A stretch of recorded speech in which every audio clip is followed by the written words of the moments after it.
ശ്രീജിത്ത് രവി, നമസ്കാരം. നമസ്കാരം. ശ്രീജിത്തിൻ്റെ നായകനും വില്ലനും ഒക്കെ തന്നെ അച്ഛനാവാനാണ് വഴി.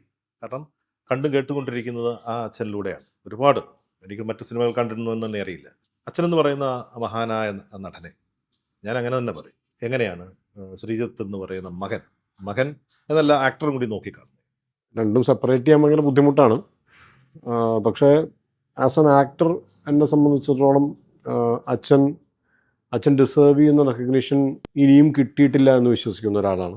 അച്ഛന് കിട്ടേണ്ട വേഷങ്ങൾ, അച്ഛന് ചെയ്യാൻ പ്രാപ്തിയുള്ള പല വേഷങ്ങളും അച്ഛനിതുവരെ വന്നു ചേർന്നിട്ടില്ല എന്ന് തന്നെ വിശ്വസിക്കാനാണ് എനിക്ക് തോന്നുന്നത്. കാരണം അത്രയും ഇമ്മൻസ്ലി ടാലൻറ്റഡ് ആയിട്ടുള്ള ഒരാളാണ്. ഞാൻ പെട്ടെന്നൊരു എക്സാമ്പിൾ പറഞ്ഞു കഴിഞ്ഞാൽ എനിക്ക് തോന്നുന്നൊരു 7ാം ക്ലാസ്സിലോ മറ്റോ പഠിക്കുന്ന സമയത്ത് ഇവിടെ ഈ വീട്ടിൽ വെച്ച് തന്നെ പ്രസംഗ മത്സരത്തിന് വേണ്ടിയിട്ട്, അപ്പം അച്ഛൻ വല്ലപ്പോഴും മാത്രം വീട്ടിലേക്ക് വരുന്നൊരു സമയമാണ്. കാരണം അച്ഛന് ഒരുപാട് ഷൂട്ടിങ്ങുകളും മദ്രാസിൽ ബേസ് ചെയ്ത് നിൽക്കുന്നൊരു സമയമാണ്. അപ്പോൾ ഇടയ്ക്ക് വരും, ഞങ്ങളെല്ലാവരും കാണും, പോവും. അപ്പോൾ ഉള്ള സമയത്ത് ഞങ്ങളുടെ കൂടെ മാക്സിമം ടൈം സ്പെൻഡ് ചെയ്യാൻ അച്ഛനെപ്പോഴും ശ്രമിക്കാറുണ്ട്. അപ്പോൾ നമുക്ക് ഈ ചില്ലറ കലാപരിപാടികളൊക്കെ ഉള്ളതുകൊണ്ട് അങ്ങനത്തെ സമയത്തെന്ന് വെച്ച് കഴിഞ്ഞാൽ അതിലൊന്ന് ഒന്ന് കേട്ടൊക്കെ നോക്കും, പ്രസംഗം കേട്ടൊക്കെ നോക്കും. അപ്പോൾ അന്ന് നെൽസൺ മണ്ടേലയുടെ ഒരു പ്രസംഗമാണ്, കോടതിയിൽ വെച്ച് പറഞ്ഞ ചില കാര്യങ്ങളാണ് അന്ന് മാതൃഭൂമിയുടെ മറ്റോ ഒരു ശകലമാണ് ഞാൻ പ്രസംഗമായിട്ട് പറയാൻ തിരഞ്ഞെടുത്തിട്ടുണ്ടായിരുന്നു. അപ്പോൾ അമ്മ അതിനെ ഒരു ഭംഗിയായിട്ട് എഴുതി തരികയും ഞാനത് പഠിക്കുകയും, അപ്പോൾ അത് പ്രസൻറ്റ് ചെയ്ത് കഴിഞ്ഞപ്പോൾ ഞാനൊന്ന് പറയാം, നീ ഒന്ന് കേട്ടു നോക്കുക എന്ന് പറഞ്ഞിട്ട് അച്ഛൻ അത് പറഞ്ഞു. അപ്പോൾ ഈ വെള്ളക്കാരൻ്റെ തിന്മേശയിൽ നിന്നും തെറിച്ച് വീണ ഉച്ഛിഷ്ടം ഭക്ഷിച്ച് വേണം കറുത്തവന് കഴിയാൻ എന്ന് പറഞ്ഞ ചില അങ്ങനെ അതിലേക്ക് ഇത് വന്നപ്പോഴേക്കും ഇത് പറയുമ്പോൾ എൻ്റെ അച്ഛൻ്റെ കണ്ണിൽ നിന്നും ധാരധാരയായിട്ട് കണ്ണുനീരൊഴുകയാണ്. അതായത് ഇങ്ങനെ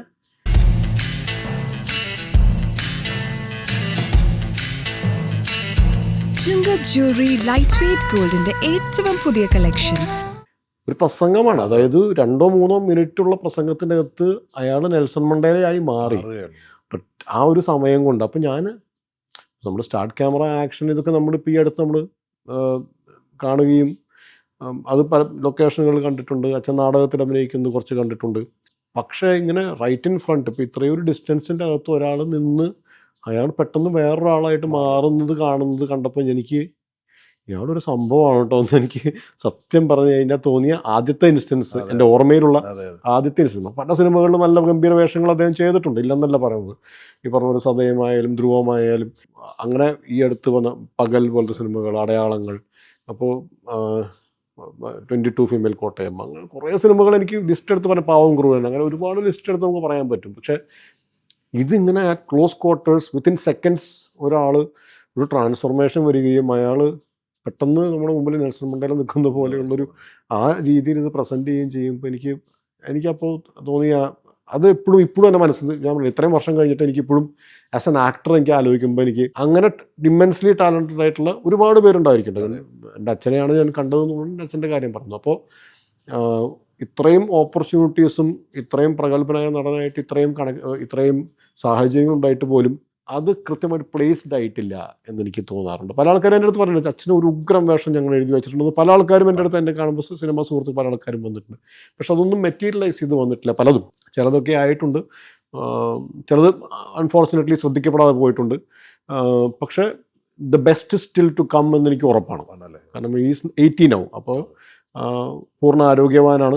പല ആൾക്കാരും അങ്ങനെ വിചാരിച്ച കുറേ ആൾക്കാരുണ്ട്. കാരണം എൻ്റെ അടുത്ത് പല ആൾക്കാരും കാരണം 80 ആവുമ്പോഴേക്കും, പ്രത്യേകിച്ച് ഈ സിനിമ എന്നൊക്കെ പറയുമ്പോൾ ഇതിൻ്റേതായ ഒരു എന്താ പറയുക ഭക്ഷണ രീതികളും അതൊക്കെ ആയതുകൊണ്ട് ഈ ഒരു ഏജ് എന്ന് പറയുന്നത് പലപ്പോഴും വയ്യാതായി കാണും എന്ന് തോന്നിയിട്ട്, പിന്നെ അതുപോലെ തന്നെ അച്ഛൻ കുറച്ച് നാൾ ആഫ്രിക്കയിലായിരുന്നു. ചില ആൾക്കാരുടെ തോന്നൽ ഇപ്പോഴും ആഫ്രിക്കയിലാണെന്നാണ്.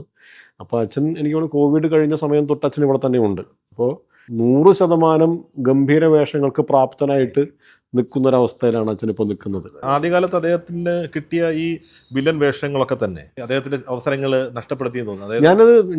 ഞാൻ അങ്ങനെ പറഞ്ഞു വരുമ്പോൾ ഇതുവരെ ചെയ്ത വേഷങ്ങളൊന്നും മോശമാണെന്നോ അല്ലെങ്കിൽ അതൊന്നും അദ്ദേഹത്തിനെ സഹായിച്ചിട്ടില്ലെന്നോ ഒന്നും ഞാൻ പറയുന്നില്ല.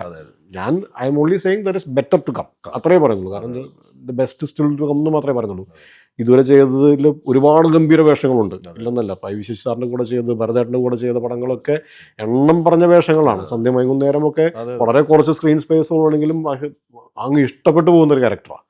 അപ്പോൾ അങ്ങനെ ഒരു ഗംഭീര നടനാണ്. അതിനുള്ള കുറേ സ്ഥലങ്ങൾ അവിടെ അദ്ദേഹത്തിന് കിട്ടിയിട്ടുണ്ട്. പക്ഷേ എനിക്ക് ഇനിയും ഉണ്ട് എന്ന് എപ്പോഴും എനിക്ക് തോന്നിക്കുന്ന അതൊരൊറ്റ ഇൻസ്റ്റൻസ് ബേസ് ചെയ്തിട്ട് ഞാൻ പറയുന്നത്. അദ്ദേഹത്തിന് ഏറ്റവും ഇഷ്ടപ്പെട്ട വേഷം ഏതായിരിക്കും? അദ്ദേഹത്തിന് എനിക്ക് അങ്ങനെ ഞാൻ സംസാരിച്ചിട്ടില്ല. അല്ല, ശ്രീജിത്തിന് അതെ, ശരി. അങ്ങനെ ഞാൻ നേരത്തെ പറഞ്ഞ കുറേ സിനിമകൾ കണ്ടിട്ടുണ്ട്. സന്ധ്യ വൈകുന്നേരം ഒരു പ്രധാനപ്പെട്ടൊരു, വളരെ കുറച്ചേ ഉള്ളൂ, പക്ഷേ എനിക്ക് ഭയങ്കരമായിട്ട് ഇഷ്ടപ്പെട്ടൊരു വേഷമാണ്. പറങ്കിമല, ഈ നാട്, പാവം ക്രൂരൻ, ധ്രുവം, സതയം, 1921 സംശയമില്ല. അങ്ങനെ ഇപ്പോൾ ഈ അടുത്തുള്ള സിനിമകളിലാണെങ്കിൽ റോമൻസ്, പകൽ, 22 ഫീമെയിൽ കോട്ടയം, അങ്ങനെ പൊറിഞ്ചുമറിയം ജോസ്, വളരെ ചുരുങ്ങിയ സ്ക്രീൻ ടൈം കൊണ്ട് എനിക്ക് തോന്നുന്ന ആൾക്കാരെ അങ്ങ് എഡ്ജ് ഓഫ് ദ സീറ്റിൽ കൊണ്ടുവന്ന് നിർത്താനുള്ളൊരു ശബ്ദവും, ഒരു എന്ത് ഡ്രാമ ചെയ്താലും നമുക്ക് ആ ക്യാരക്ടറിലേക്ക് ട്രാവൽ ചെയ്യാനുള്ളൊരു ഒരു മാജിക് എൻ്റെ കയ്യിലുണ്ട്. അച്ഛനെ കുറിച്ച് ഞാൻ പലപ്പോഴും എല്ലായിടത്തും പറയുന്നൊരു ഭയപ്പെടുത്തുന്ന കാര്യങ്ങൾ എല്ലായിടത്തും. ശരി. അതൊക്കെ നിങ്ങളുടെ ഇവിടെ വീട്ടിലേക്ക് വരുമ്പോൾ അച്ഛൻ എങ്ങനെയായിരുന്നു ശരിക്കും? അങ്ങനൊരു അത് ഒരിക്കലും ഞങ്ങൾ ഒരു രീതിയിലും ബാധിച്ചിട്ടില്ല എന്ന് വേണം പറയാം. അതൊരു തമാശകളായിട്ട് തന്നെ ഞങ്ങൾ, കാരണം അച്ഛൻ എന്താണെന്നുള്ളത് വളരെ കൃത്യമായിട്ട് അറിയേണ്ട ആൾക്കാർക്കൊക്കെ അറിയാം. അച്ഛനെ വളരെ അടുത്തറിയുന്ന ആൾക്കാർക്ക് മുഴുവൻ അച്ഛൻ ആരാണെന്നും എന്താണെന്നും അറിയാം. പ്രധാനമായിട്ടും എൻ്റെ അമ്മയ്ക്ക്. ഇതിൻ്റെ അപ്പുറത്തേക്കൊന്നുമില്ല. അപ്പോൾ കുടുംബത്തിന് മനസ്സിലാവുകയും വളരെ അടുത്ത സുഹൃത്തുക്കൾക്ക് മനസ്സിലാവുകയും ചെയ്ത് കഴിഞ്ഞാൽ അതിൻ്റെ അപ്പുറത്തേക്ക് വേറെ ആരെയും ബോധിപ്പിക്കേണ്ട കാര്യമില്ല എന്ന് പണ്ടേ അച്ഛന് അറിയാം. പിന്നെ പല ആൾക്കാരെയും ബോധിപ്പിക്കാൻ പറ്റില്ല എന്ന് നമുക്കറിയാം. ഞങ്ങൾക്കും പ്രത്യേകിച്ച് ഈവൻ എൻ്റെ കൂട്ടുകാർക്ക് പോലും TG രവി എന്ന് പറയുന്ന സിനിമ ഉണ്ടായിരുന്നില്ല, ശ്രീജിത്തിൻ്റെ അച്ഛനായിരുന്നു. നാട്ടുകാർക്ക് പല ആൾക്കാർക്കും TG രവി സിനിമാറിനേക്കാൾ കൂടുതൽ രവിയേട്ടനായിരുന്നു. എൻ്റെ അമ്മയ്ക്ക് എൻ്റെ അമ്മയുടെ ഭർത്താവായിരുന്നു. അപ്പോൾ ഞങ്ങൾക്ക് അച്ഛനും. അപ്പോൾ ഇതൊക്കെ കഴിഞ്ഞ് സിനിമാ നടനുമായിട്ട് ബന്ധപ്പെട്ട് കിടക്കുന്ന പല അഭിപ്രായങ്ങളും, ക്രിയേറ്റ് ചെയ്യപ്പെട്ട കുറേ അഭിപ്രായങ്ങളൊക്കെ വരുന്നത് വളരെ എന്താ പറയുക, എക്സ്റ്റേണലാണ്. നമ്മളെ ഒരു രീതിയിലും ഇൻറ്റേർണലായിട്ട് ബാധിക്കുന്ന കാര്യങ്ങളായിട്ട് ഞങ്ങൾക്ക് ആർക്കും തോന്നിയിട്ടില്ല. അവർ രണ്ടുപേരും സ്നേഹിച്ച പോലെ ഒരാളെ കിട്ടിയിരുന്നില്ല എന്നൊരു അത്ര ബോണ്ടിങ് ആണെന്ന് പറഞ്ഞിട്ടുണ്ട്. അവർ 15 വർഷം മറ്റോ പ്രണയിച്ചതിന് ശേഷം കല്യാണം കഴിച്ച ആൾക്കാരാണ്. അതിന് ഇന്നും അമ്മയുടെ മരണശേഷം ഇത്രയും വർഷമായിട്ട് ശേഷവും ഇപ്പോഴും അമ്മയെ പ്രണയിച്ചുകൊണ്ടിരിക്കുന്ന ഒരാളാണ്. അപ്പോൾ അതൊരു എന്താ പറയുക, നമ്മൾ ശരിക്കും ദൈവികം എന്നൊക്കെ പറയുന്ന പോലെ, എനിക്ക് ആ വാക്ക് ഉപയോഗിക്കാൻ പറ്റുമെന്ന് അറിയില്ല, പക്ഷേ എക്സ്ട്രീംലി ഓണസ്റ്റ് ആയിട്ടുള്ളൊരു പ്രണയമാണ് എൻ്റെ അച്ഛനും അമ്മയും തമ്മിലുണ്ട്. ഇപ്പോഴും ആ പ്രണയം അച്ഛൻ്റെ മനസ്സിലുണ്ട് 100%. അച്ഛനിപ്പോഴും അമ്മയോട് സംസാരിക്കുന്നൊക്കെ ഉണ്ട്. അതിപ്പോൾ എന്താ പറയുക, ആ ഒരു സ്പേസ് അച്ഛൻ്റേതാണ്. നമ്മളതിന് എന്ത് തന്നെ പേരിട്ട് വിളിച്ചാലും അവർ തമ്മിൽ ഇപ്പോഴും ആ ബോണ്ടിങ് ഉണ്ട്. അതൊക്കെ ഈ പറഞ്ഞ ദൈവികം തന്നെയാണ്. ആ വാക്കിനെ അടിവരയിട്ട് പറയേണ്ട ഒരു വാക്ക് തന്നെയാണ്. കാരണം അദ്ദേഹത്തിന് വേണ്ടി കൊടുത്തു വെച്ചിരുന്ന ഒരാളായിരുന്നു. അല്ല, അവരിപ്പോഴും സംസാരിക്കുന്നുണ്ട്. അച്ഛൻ്റെ വിഷമങ്ങൾ വരുമ്പോൾ അച്ഛനെ ഏറ്റവും ഷെയർ ചെയ്യാൻ ഏറ്റവും എളുപ്പം അമ്മയോടാണ്. അതുകൊണ്ടാണെന്നും ആ സ്ഥലം വിടാത്തല്ലേ. അപ്പോൾ അച്ഛനെന്ന് വെച്ചാൽ അച്ഛൻ അതുകൊണ്ടാണ് ഞങ്ങളിപ്പോൾ ഒരു ഫ്ലാറ്റിലാണ് താമസിക്കുന്നത്. അപ്പോൾ ഇവിടെയല്ല, ഇത് തറവാടാണ്. ഇത് കുറച്ച് മക്കളുടെ സ്കൂളിൽ ഒരുപാട് ദൂരെ ആയതുകൊണ്ട് ഞാൻ എൻ്റെ യാത്രകൾക്കും സൗകര്യങ്ങൾക്കും ഞാൻ സ്കൂളിൻ്റെ അടുത്തൊരു ഫ്ലാറ്റിലാണ് താമസിക്കുന്നത്. അപ്പോൾ അച്ഛനോട് പല പ്രാവശ്യം ഫ്ലാറ്റിൽ വന്ന് താമസിക്കാൻ, ഇപ്പോൾ ചേട്ടനാണെങ്കിൽ പുറത്താണ്, ചേട്ടൻ്റെ വീട്ടിലാണ് അപ്പോൾ അച്ഛൻ താമസിക്കുന്നത്.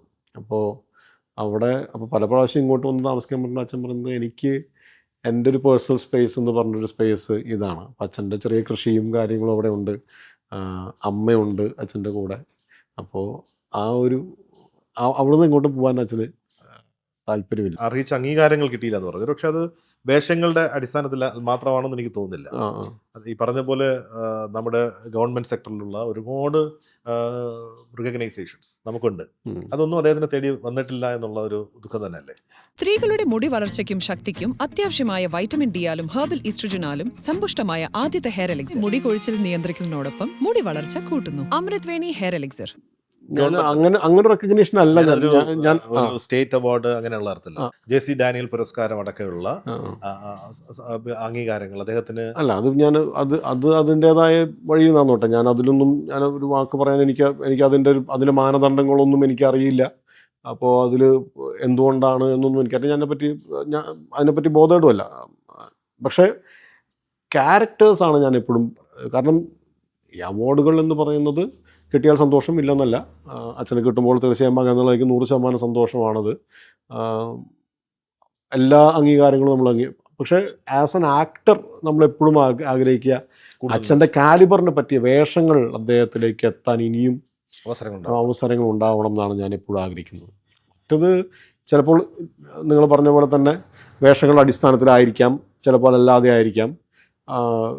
അത് വരുമ്പോൾ വരട്ടെ. അപ്പോൾ വന്നില്ലെങ്കിലും എനിക്ക് അതിലൊരു വലിയൊരു പ്രയാസമൊന്നുമില്ല. എനിക്ക് പ്രയാസം തോന്നുന്ന ഒരു കാര്യം അദ്ദേഹത്തിൻ്റെ കാലിബറിനനുസരിച്ചുള്ള വേഷങ്ങൾ ഇതുവരെ അദ്ദേഹത്തിൻ്റെ പലതും ചിലതെങ്കിലും എത്തിയിട്ടില്ല എന്നാണ്. പക്ഷേ പിന്നെ ശ്രീജിത്തിന്റെ ലിമിറ്റേഷനിൽ നിന്നുകൊണ്ടായിരിക്കാം പറഞ്ഞത്. ഞങ്ങളെ സംബന്ധിച്ചോളം അദ്ദേഹത്തിന് ഈ പറഞ്ഞ പോലെ അംഗീകാരങ്ങൾ വരേണ്ടതാണ്. കാരണം 50 വർഷം മലയാള സിനിമയുടെ ഒരു പിന്നെ തിരുമുറ്റത്തിങ്ങനെ നിൽക്കുകയും അതിലിങ്ങനെ നെഞ്ച് വിരിച്ച് നിൽക്കുകയും ചെയ്തിട്ട് അദ്ദേഹത്തിന് തേടി വരേണ്ട, അദ്ദേഹത്തിന് മറന്നു പോകരുത് എന്ന് 100% വിശ്വസിക്കുന്ന ഒരാളാണ്.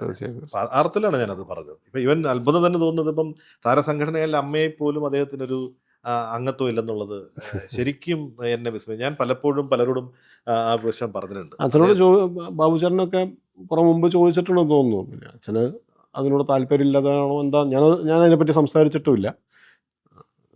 അത് നടക്കുവാണെങ്കിൽ അതിൻ്റെ വഴിക്ക് നടക്കട്ടെ, അത്ര. അല്ല, അതും ചെയ്യേണ്ടതാണ് ശരിക്കും. അദ്ദേഹത്തിന് ഓണററി മെമ്പർഷിപ്പ് കൊടുക്കണം. അപ്പോൾ അങ്ങനെ കൊടുത്തിട്ട് അദ്ദേഹത്തിനെ കൊണ്ടൊക്കെ പിന്നെ സീറ്റിലിരുത്തണം.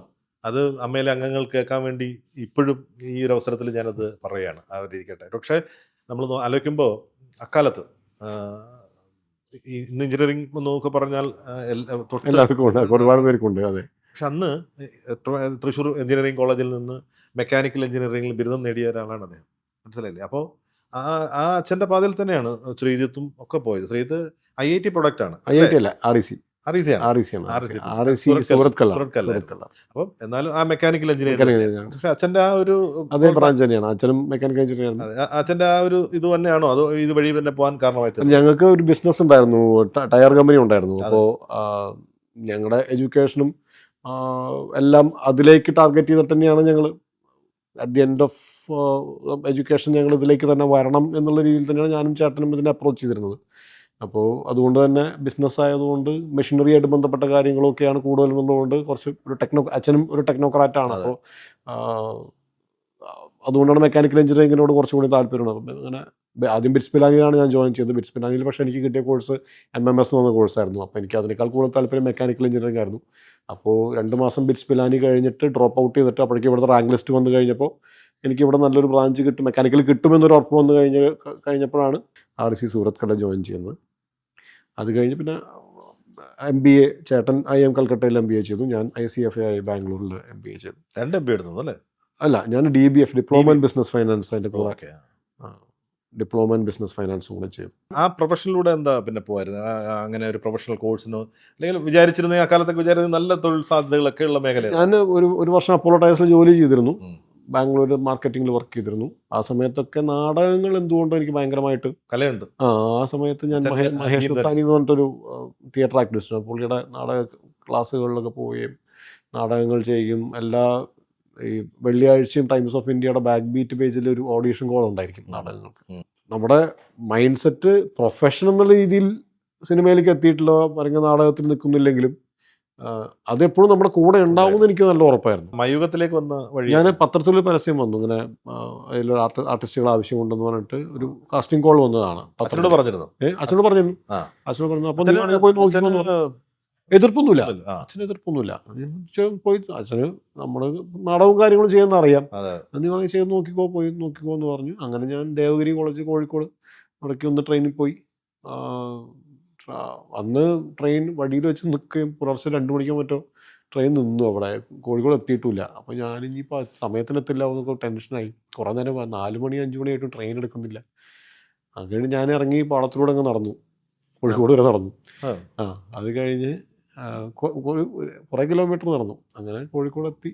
ദേവഗിരി കോളേജിൻ്റെ അവിടെ ഒരു മുറിയൊക്കെ എടുത്ത് 90 രൂപയ്ക്ക് മുറിയെടുത്ത് ഫ്രഷായി നേരെ ദേവഗിരി കോളേജിൽ ഇദ്ദേഹത്തിൻ്റെ ഒരു ഗസ്റ്റ് ഹൗസ് ഉണ്ട്, അവിടെ പോയി. അവിടെയായിരുന്നു ഇതിൻ്റെ ഓഡീഷൻ നടക്കുന്നത്. ഓഡീഷൻ ചെയ്ത് കഴിഞ്ഞപ്പോൾ അവർ പറഞ്ഞു ഇതിൻ്റെ അകത്തൊരു ചെറിയ നെഗറ്റീവ് ക്യാരക്ടറുണ്ട്, ചെയ്യാൻ പറ്റുമോ, താല്പര്യമുണ്ടോ ചോദിച്ചു. ഞാൻ ഒന്നും കുഴപ്പമില്ല, എനിക്ക് ഒരു സീനായാലും കുഴപ്പമില്ല, ചെയ്യാൻ താല്പര്യമുണ്ടോ പറഞ്ഞു. അങ്ങനെ ഞാൻ അത് ചെയ്തു. ഉണ്ണിക്കേശവൻ പുറകിലുണ്ടാകുമെന്ന ധൈര്യമാണ് അപ്പൊ നിനക്ക്. അദ്ദേഹം അറിയാമായിരുന്നോ രവിചന്ദ്രന്റെ മോനാണെന്ന് വല്ലതും പറഞ്ഞിരുന്നു? ഞാൻ പറഞ്ഞിട്ടാ പോയത്. ഞാൻ പറഞ്ഞിരുന്നു, ഞാൻ പോകുന്നതിന് മുമ്പ് പറഞ്ഞിരുന്നു. അപ്പോൾ ഫോൺ ചെയ്ത് ആ നമ്പറിൽ വിളിച്ച് പറഞ്ഞപ്പോൾ തന്നെ പറഞ്ഞു എന്ത് തന്നെ ആയാലും ഇവിടെ വന്ന് ഓഡീഷൻ അറ്റൻഡ് ചെയ്യണം. അതെ. അരുൺ സാർ അല്ലാതെ ഇവിടെ ഒരാളെ എടുക്കുന്ന പരിപാടിയില്ല. അതെ. അപ്പോൾ എന്തായാലും അത് അല്ല, ഞാൻ അതിനു വേണ്ടി പറഞ്ഞതല്ല. അതെ. ഞാനൊരു ഇൻട്രഡക്ഷൻ എപ്പോഴും നമ്മുടെ ഫസ്റ്റ് ഇൻട്രഡക്ഷൻ അതെ. ടി ജി രവിയുടെ മകൻ തന്നെയാണ്, ഇന്നും അത് തന്നെയാണ്. അതെ. അതൊന്നും അത് തന്നെയാണ്, ഇന്നും അതിന് കാലാകാലം അങ്ങനെ തന്നെ ആയിരിക്കുള്ളൂ. അപ്പോൾ അത് ഞാൻ പറഞ്ഞു കഴിഞ്ഞപ്പോൾ അവർ പറഞ്ഞു വരാൻ പറഞ്ഞു. അങ്ങനെ വന്നു. അപ്പോൾ 10-200 പേര് അന്നുണ്ടായിരുന്നു. അതിന് മുമ്പും പല സമയത്ത് ഓഡിഷൻ നടക്കുന്നുണ്ട്. ആ കൂട്ടത്തിൻ്റെ അകത്ത് ചിലപ്പോൾ ഒബ്വിയസ്ലി അച്ഛൻ്റെ പേര് സ്വാഭാവികമായിട്ടും ഇൻഫ്ലുവൻസ് ചെയ്തിട്ടുണ്ടോ ഇല്ലോ എനിക്കറിയില്ല. എന്തായാലും അത് മാത്രമല്ല, നമ്മുടെ പെർഫോമൻസ് കൂടിയും കണക്കെടുത്തിട്ടാണ് എന്നെ കാസ്റ്റ് അതെ, ചെയ്ത് ഹരിഹരൻ സാർ അല്ലാതെ എടുക്കാൻ സാധ്യതയില്ല. അതെ. അപ്പോൾ നമ്മൾ ചെയ്തത് അദ്ദേഹത്തിന് ഇഷ്ടപ്പെട്ട് കാണും. അപ്പോൾ അങ്ങനെയാണ് അത് ചെയ്യുന്നത്. ശ്രദ്ധിക്കപ്പെട്ടത് ക്ലീറ്റസ് ആണ് അല്ലേ? അത് കഴിഞ്ഞ് അപ്പോൾ ആ പടം ഇറങ്ങാൻ ഒരുപാട് താമസിച്ചു പോയി. മയൂരം. എനിക്ക് തോന്നുന്നു മയൂഖം KRGയുടെ മരണവും അങ്ങനെയൊക്കെ കുറേ പ്രശ്നങ്ങളുമായിട്ട് ബന്ധപ്പെട്ടുണ്ടായിരുന്നു. അപ്പോൾ അത് റിലീസ് ഒരുപാട് വൈകിപ്പോയി. അതിൻ്റെ ഇടയിൽ അവിടെ വെച്ച് പരിചയപ്പെട്ടാണ് ജയരാജ് സാറിനെ. അതിൻ്റെ അപ്പോൾ സൈജുവിനെ കാണാൻ വേണ്ടിയിട്ട് റോയൽ ഒമാറിൽ പോയപ്പോഴാണ് അവിടെ താഴെ വെച്ചിട്ട് ജയരാജ് സാറിനെ ഞാൻ കാണുന്നതും പരിചയപ്പെടുകയും ചെയ്യുന്നത്. അപ്പോൾ സാറ് അത് കഴിഞ്ഞിട്ട് പിന്നെ ബൈ ദ പീപ്പിൾ ചെയ്യുമ്പോൾ എന്നെ ആ ഒരു വേഷത്തിന് വേണ്ടി വിളിച്ചു. പിന്നെ നവംബർ റെയിൻ എന്ന് പറഞ്ഞൊരു പടത്തിൽ കാസ്റ്റ്, അതും ഇതുപോലെ കാസ്റ്റിംഗ് കോൾ കണ്ടിട്ട് പോയിട്ട് ആരോ പറഞ്ഞു കേട്ട് പോയിട്ട് രാജീവ് രവി അങ്ങനെ ഒരു സംഘമായിരുന്നു നമ്മുടെ വിനു ജോസഫ് ഡയറക്റ്റ് ചെയ്ത പടം, അരുണൊക്കെ ആയിരുന്നു ഹീറോ. അതിന് പോയി അതിൽ പങ്കെടുത്ത് കഴിഞ്ഞപ്പോൾ അതിലൊരു വേഷം എനിക്ക് കിട്ടി. അതും ഷൂട്ടിംഗ് തീർന്നില്ല, നിന്നുപോയി. ഒരു 75% ഒക്കെ ആയപ്പോഴേക്കും നിന്നുപോയി. അങ്ങനെ നിൽക്കുകയാണ് ചാന്ത് പൊട്ടിൽ ഇങ്ങനെ നമ്മളപ്പോൾ അപ്പോഴേക്കും ഫോട്ടോ എടുക്കലും ആൾക്കാർക്ക് കൊണ്ടുപോയി കൊടുക്കലൊക്കെ തുടങ്ങി. അപ്പോൾ നമ്മളിത് വേണമെന്നായി ആഗ്രഹം. അപ്പോൾ ഒരു സിനിമ ചെയ്ത് കഴിഞ്ഞപ്പോഴേക്കും നമുക്ക് ഇതിനോട് ഭയങ്കര ഇതിനുണ്ടായാൽ നല്ലത് ആഗ്രഹം വന്നു തുടങ്ങി. അപ്പോൾ അങ്ങനെ ഫോട്ടോ എടുക്കലും ഇവിടെ ലോയി സാർ വന്നപ്പോൾ കസ്തൂരിമാൻ്റെ ലൊക്കേഷൻ്റെ ഒരു കാസിനോയിൽ പോയിട്ട് ഫോട്ടോ കൊടുത്തു. കമൽ സാറിനെ കാണാൻ പറഞ്ഞിട്ട് ഞാനങ്ങനെ അങ്ങനെ കമൽ സാറിനെ കാണാൻ വേണ്ടിയിട്ട് രാപ്പകൽ ഷൂട്ട് ചെയ്യുന്ന സമയത്ത് അയോധ്യയിൽ പോയി, ഒറ്റപ്പാലത്ത് അയോധ്യയിൽ പോയിട്ട് സാറിനെ കണ്ടു. അവിടുന്ന് ഇറങ്ങുമ്പോഴാണ് പെട്ടെന്ന് എനിക്ക് തോന്നുന്നു ആൻഡോ ചാട്ടനായിരുന്നു തോന്നുന്നു പറഞ്ഞത്, ഇത് ഇങ്ങനെ ലാൽ ജോസ് സാറ് ഒരു ക്യാരക്ടറിന് വേണ്ടി അന്വേഷിക്കുന്നുണ്ട്, ഇന്ദ്രജിത്തിൻ്റെ ഡേറ്റിന് എന്തോ പ്രശ്നമുണ്ട്, അതിലൊരു വില്ലൻ ക്യാരക്ടറുണ്ട് ലാൽ ജോസ് ചെയ്യുന്നൊരു പടത്തിൽ. അപ്പോൾ എടപ്പള്ളി മാൻഷൻ അല്ലേ, മറ്റേ കത്രിക്കാടൂരുള്ള. അപ്പോൾ അവിടെ ഒന്ന് പോയി കാണുന്നുണ്ട്. ഞാൻ അങ്ങനെ നേരെ എറണാകുളത്ത് പോയി ലാൽ ജോസ് സാറിനെ കണ്ടപ്പോൾ പറഞ്ഞു അല്ലാതെ ഇന്ദ്രജിത്തിൻ്റെ ഡേറ്റ് പ്രശ്നങ്ങളൊക്കെ മാറി. ആക്ച്വലി സൈജുവിനെ അവർ അപ്രോച്ച് ചെയ്തിരുന്നു. അപ്പോൾ സൈജു അത് അപ്പോൾ ചെയ്തില്ല,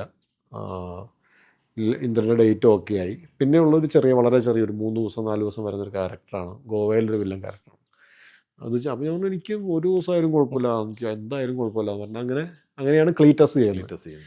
എനിക്ക് പക്ഷേ സിനിമയിലൊരു വലിയ വഴിത്തിരിവായത് ഇത്രയും സിനിമ ചെയ്തിട്ട് ചാന്തുപൊട്ടിൻ്റെ വിജയം തന്നെയാണ് 100% എനിക്ക് സിനിമയിൽ ഒരു സാധ്യത തെളിഞ്ഞു വന്നു. എന്റെ അറിവിൽ ഫ്രെഡിയും കടലിൽ പോയി ചത്ത ജോൺ ഫീം മാത്രമേ അവർക്ക് ബ്രദേഴ്സ് ആയിട്ടുള്ളൂ. അക്കാലത്ത് എല്ലാ ദിലീപ് പടങ്ങളിലും ഉണ്ടായിരുന്നു. ഇപ്പം ഡോൺ ഉണ്ടായിരുന്നു, ലയൺ വന്നപ്പോഴുണ്ട്. അത് കഴിഞ്ഞുകൊണ്ട് ലയൺ ആയിരുന്നു, അത് കഴിഞ്ഞിട്ടാണ് ഡോൺ. ദിലീപ് ഒരു റെക്കമെൻഡേഷൻ ഒക്കെ ചെയ്യും. തീർച്ചയായും നല്ല, എന്തായാലും നമുക്കൊരു കൂടെ പ്രവർത്തിക്കുന്ന ആൾക്കാരെ എന്തായാലും ചിലപ്പോൾ സപ്പോർട്ട് ചെയ്ത് പറയാതിരിക്കില്ല എന്ന് എനിക്ക് തോന്നുന്നു. അപ്പോൾ പ്രത്യേകിച്ച് ഒരു പടം ഹിറ്റാവുമ്പോൾ നമുക്ക് അങ്ങനെ ഒരു തോന്നലുണ്ടല്ലോ. എപ്പോഴെങ്കിലും തോന്നുന്നുണ്ടോ ഒരു ടി ജി രവിയുടെ മകൻ എന്ന് പറയുന്ന ഒരു റെക്കഗ്നൈസേഷൻ ഇവിടെ എല്ലാം? തീർച്ചയായും അതൊന്നും ഒരിക്കലും നമുക്ക്, അത് ഞാൻ പറഞ്ഞില്ലേ, നമ്മൾ തുടങ്ങിയതും ടി ജി രവിയുടെ മകൻ എന്നുള്ള ലേബലിൽ തന്നെയാണ്, നമ്മളിത് അവസാനിക്കാൻ പോകുന്നതും ടി ജി രവിയുടെ മകൻ എന്നുള്ള ലേബലിൽ തന്നെയാണ്. അതിന് സംശയമൊന്നുമില്ല. കാരണം അതൊരു നേരത്തെ പറഞ്ഞ പോലെ അതൊരു പ്രതിഭാസമാണ്. അപ്പോൾ അതിനെ ഓവർ ഷാഡോ ചെയ്യാനൊന്നും ഞാൻ ആഗ്രഹിച്ചിട്ടുമില്ല. ഞാനൊരിക്കലും ആഗ്രഹിച്ചാലും അങ്ങ് എത്തുമെന്ന് എനിക്കൊരു വിശ്വാസവുമില്ല. ആദ്യകാലത്ത് എനിക്കത് പക്ഷേ ഈ അടൂർ സാറിൻ്റെ പടത്തിലൊക്കെ അഭിനയിക്കുക എന്ന് പറയാൻ എല്ലാവർക്കും ഒന്നും ഒരു അവസരം ഉണ്ടായിട്ടില്ല. എനിക്കും തുടക്കത്തിൽ തന്നെ 4 പെണ്ണ് കഴിഞ്ഞിട്ട് 4 പെണ്ണുങ്ങൾ എന്ന് പറയുന്നത് സ്റ്റേജ് തന്നെയാണ്. ഒരുപാട് സിനിമകളും തുടങ്ങിയിട്ടുള്ള സമയം. അപ്പോൾ അത് എങ്ങനെ വന്നാണ് അടൂർ സാറിന് നേരിട്ട് വിളിക്കുക? സാറല്ല വിളിച്ചത്, സാറിൻ്റെ പടത്തിന് വേണ്ടിയിട്ടെന്ന് പറഞ്ഞാൽ ആരെ വിളിച്ചത് എനിക്ക് ഓർമ്മയില്ല. സാറിൻ്റെ പടത്തിന് അപ്പോൾ നമ്മൾ വളരെ റെസ്പെക്റ്റ് ചെയ്യുന്നൊരു ഫിലിം മേക്കറാണ്. അപ്പോൾ അദ്ദേഹത്തിൻ്റെ പടത്തിലൊരു വേഷം നമ്മുടെ ഈ പറഞ്ഞ ഒരു ബിഗിനിങ് സ്റ്റേജിലൊക്കെ കിട്ടുക എന്ന് പറയുന്നത് ഏറ്റവും വലിയ അത്ഭുതം എന്ന് വെച്ച് കഴിഞ്ഞാൽ അതിൽ കാസ്റ്റിംഗ് തന്നെ കുറച്ച് സാധാരണ എൻ്റെ ഈ നെഗറ്റീവ് വേഷങ്ങൾക്ക് കാസ്റ്റ് ചെയ്യുന്ന സമയത്ത് അതിൻ്റെ അകത്ത് പത്മപ്രിയയുടെ ഹസ്ബൻഡായിട്ടാണ് എന്നെ കാസ്റ്റ് ചെയ്യുന്നത്. അതിൽ നെഗറ്റീവ് വേഷം ചെയ്യുന്നത് മനോജ് കെ ജയനാണ്. സാധാരണ എനിക്ക് തിരിച്ചാണ് ആരും കാസ്റ്റ് ചെയ്യാൻ തീരുമാനിക്കുക. അപ്പം അതിൽ തന്നെ ഒരു അദ്ദേഹത്തിൻ്റെ ഒരു കയ്യൊപ്പ് അതിൽ തന്നെ ഉണ്ട്. പിന്നെ അദ്ദേഹം പറഞ്ഞ ഒരു കാര്യം എനിക്ക് ഭയങ്കരമായിട്ട് എനിക്ക് പിന്നീടുള്ള കുറേ സിനിമകളിൽ എനിക്ക് ആസ് ആൻ ആക്ടർ ആക്ടിങ് പ്രൊഫഷനായിട്ട് എടുക്കണമെന്ന് ആഗ്രഹിക്കുന്ന പല ആൾക്കാർക്കും ഉള്ളൊരു ഉപദേശമായിട്ട് ഞാൻ എന്നോട് ചോദിക്കുമ്പോൾ അദ്ദേഹം പറഞ്ഞ ചില ഒരു വാക്കാണ്, അദ്ദേഹം പറഞ്ഞു എന്ന് പറഞ്ഞിട്ട് തന്നെ പറയാറുള്ളത്. അതിൽ പപ്പുക്കുട്ടി എന്നുള്ള ക്യാരക്ടറാണ് ഞാൻ ചെയ്യുന്നത്. അപ്പോൾ പപ്പുക്കുട്ടിക്ക് അദ്ദേഹം ഓർഡറിലാണ് ഷൂട്ട് ചെയ്യുക പലപ്പോഴും. അപ്പോൾ ഈ കോടതി സീനിൽ എടുത്തുകൊണ്ടിരിക്കുന്ന സമയത്ത് ഞാൻ അന്ന് സാറിനോട് സംശയം ചോദിച്ചു, ഇത് ഈ കോടതി കഴിഞ്ഞ പപ്പുക്കുട്ടിക്ക് എന്താ സംഭവിക്കുന്നത് സാറേ എന്ന് ചോദിച്ചു. നമുക്കിതിനോടുള്ളൊരു ആഗ്രഹം കൊണ്ടൊക്കെ നമ്മൾ ചോദിച്ചു, ഇത് കഴിഞ്ഞാൽ എന്താണ്? കാരണം നമുക്ക് ഫുൾ സ്ക്രിപ്റ്റ് ഒന്നും കിട്ടുന്നില്ല. നമ്മൾ അതാത് സീനുകൾ അത് അപ്പോൾ തന്നെ പറയുകയും അത് നമ്മൾ പെർഫോം ചെയ്യുകയും ചെയ്യുന്നു.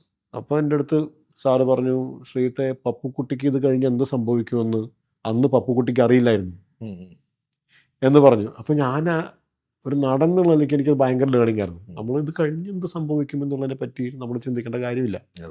നമുക്ക് കഴിഞ്ഞു പോയതറിയാം, ഇപ്പോൾ സംഭവിച്ചുകൊണ്ടിരിക്കുന്നത് അറിയാം. ഇത്രയേ അറിയേണ്ട കാര്യമുള്ളൂ. അടുത്തെന്ത് സംഭവിക്കാൻ പോകുന്ന അന്ന് ആ വ്യക്തിക്ക് അറിയില്ലല്ലോ, അതിനനുസരിച്ച് ഇന്ന് പെരുമാറേണ്ട കാര്യമില്ലല്ലോ എന്ന് പറഞ്ഞത് എനിക്ക് ഭയങ്കര ഒരു ലേണിംഗ് ആയിട്ട് എനിക്ക് തോന്നിയിട്ടുണ്ട്. അപ്പോൾ അത് ഞാൻ പല ആൾക്കാരും ചില നമ്മുടെ സുഹൃത്തുക്കൾ, ഞാനെപ്പോഴും നടന്മാരെ കാണുമ്പോൾ ഇപ്പോൾ പുതിയതായിട്ട് വരുന്ന നടന്മാർ നന്നായി പെർഫോം ചെയ്യുന്ന കാണുമ്പോൾ ഞാൻ ഇവരുടെ നമ്പറൊക്കെ അന്വേഷിച്ച് പല ആൾക്കാരും വിളിക്കാറുള്ളതാണ്. അപ്പോൾ എനിക്ക് ഭയങ്കര ഇഷ്ടമാണ് അവരെ വിളിച്ച് നന്നായടാ എന്ന് പറയാൻ എനിക്ക് ഭയങ്കര ഇഷ്ടമാണ്. ഞാൻ പല ആൾക്കാരും വിളിച്ചിട്ടുണ്ട്. പല ആൾക്കാരും എൻ്റെ അടുത്ത് പറയാറുണ്ട്. ഇപ്പോൾ വളരെ എന്താ പറയുക, നല്ല ലെവലിൽ നിൽക്കുന്ന പല ആക്ടേഴ്സിനെയും ഞാൻ അവരുടെയൊക്കെ ബിഗിനിങ് സ്റ്റേജിൽ ഞാൻ വിളിച്ചിട്ട് ഒരാൾ പെട്ടെന്ന് തോന്നിയ ഒരാൾ 2 പേര് പറയും. ടൊവിനോ. ടൊവിനോന്റെ IBCD ഞാൻ കണ്ടിട്ടുണ്ടായിരുന്നില്ല. അവന് ആദ്യം ഞാൻ വിളിക്കുന്നത് മറ്റേ ഇത് ചെയ്തപ്പോഴാണ്, ഇന്ന് നിന്റെ മൊയ്തീൻ എന്ന സിനിമയിൽ ആദ്യം ഞാൻ അതിൻ്റെ ഒരു ഭാഗമായിരുന്നു. അത് പക്ഷേ അൺഫോർച്ചുനേറ്റ്ലി ചില ഡേറ്റ് ഇഷ്യൂസും അത് ഞാൻ പറയുന്നത് ശരിയില്ല. അത് ചെയ്ത നടനോട് ഞാൻ ചെയ്യുന്നൊരു ഇതായിരിക്കും. കാരണം അപ്പോൾ ആ ഒരു ക്യാരക്ടർ ചെയ്യാൻ വേണ്ടി ഞാൻ അവിടെ ചെന്ന് നിൽക്കുന്ന സമയത്താണ് ഞാൻ ടൊവിയുടെ കുറച്ച് വിഷ്വൽസ് കാണുന്നത്. അപ്പം എനിക്ക് ഭയങ്കര ഇഷ്ടപ്പെട്ടു, ആത്മാർത്ഥമായിട്ട്. ലാപ്ടോപ്പിൽ കണ്ടപ്പോൾ എനിക്ക് ഭയങ്കര ഇഷ്ടപ്പെട്ടു. അപ്പോൾ വിമൽ എനിക്ക് കാണിച്ചു തന്ന ഷോർട്സ് എനിക്ക് ഭയങ്കരമായിട്ട് ഇഷ്ടപ്പെട്ടു. അടുക്കളയിലൊക്കെ ഉള്ള കുറച്ച് ഷോർട്സ് എനിക്ക് ഭയങ്കര രസമായിട്ട് തോന്നി എനിക്ക്. അപ്പോൾ തന്നെ ഞാൻ വിമലിൻ്റെ കയ്യിൽ നിന്ന് ടൊവിയുടെ നമ്പർ വാങ്ങി ഞാൻ ടൊവിയെ വിളിച്ച് ഞാൻ പരിചയപ്പെട്ടു, ഞാൻ ഇന്ന ആളാണ്. ആ ചേട്ടാ ഞാനും തൃശ്ശൂർക്കാരനാണ്, ഇരിഞ്ഞാലക്കുടക്കാരനാണെന്നൊക്കെ പറഞ്ഞു. ഞാൻ ചേട്ടാ ABCD കണ്ടിട്ടില്ല. ഞാൻ ഇല്ലടാ കണ്ടിട്ടില്ല, പക്ഷെ ഞാൻ ഇത് കണ്ടോളാം, ഇത് ഗംഭീരമായിട്ട്. എന്നെ സംബന്ധിച്ചോളം ഈ സിനിമയ്ക്ക് എന്ത് സംഭവിക്കുമെന്ന് എനിക്ക് പറയാൻ പറ്റില്ല, പക്ഷേ തീർച്ചയായും മലയാള സിനിമയിൽ നീ ഇവിടെ ഉണ്ടാവും എന്നെനിക്ക് ഉറപ്പാണ്. കാരണം ഞാൻ എന്താ പറയുക, ഒരു ബാക്ക്ഗ്രൗണ്ട് മ്യൂസിക്കോ ഒന്നുമില്ലാതെ അൺഎഡിറ്റഡ് ആയിട്ടുള്ള റോ വെർഷനിലാണ് ഞാനിത് കാണുന്നത്. പക്ഷേ ഇത് കണ്ടാലറിയാം നീ ഇവിടെ ഉണ്ടാവും എന്നുള്ളത് എനിക്ക് ഉറപ്പാണെന്ന് ടൊവിയോട് ഞാൻ അന്ന് പറഞ്ഞിട്ടുള്ളതാണ്.